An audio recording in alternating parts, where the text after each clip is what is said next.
Hey guys, so real quick, I wanted to show you how I wash my blinged out cups. I get asked all the time if these cups are still washable, if any rhinestones are going to fall off when you wash them.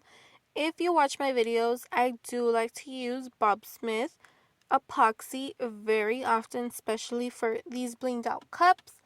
And this is how I wash my cups. I wash them exactly like I would any other cup. I put some soap on a sponge and scrub, scrub, scrub. I am scrubbing really hard right here, as you can see, and nothing is happening to those rhinestones. Those rhinestones are not going to go anywhere. You don't have to worry about them falling off if you followed every process that I did on my videos.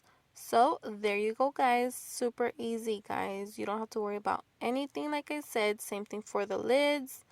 Nothing to worry about, okay?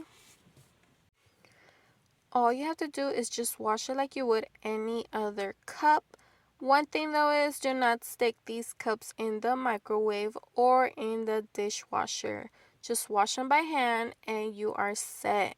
Same thing for this cup I recently did. It was a R2D2 blinged out cup. Same process. Scrub it by hand. Don't worry about how hard you scrub because those rhinestones are not falling off. And there you go, guys. That easy. So there you go. Now you know how to wash your blinged out cups.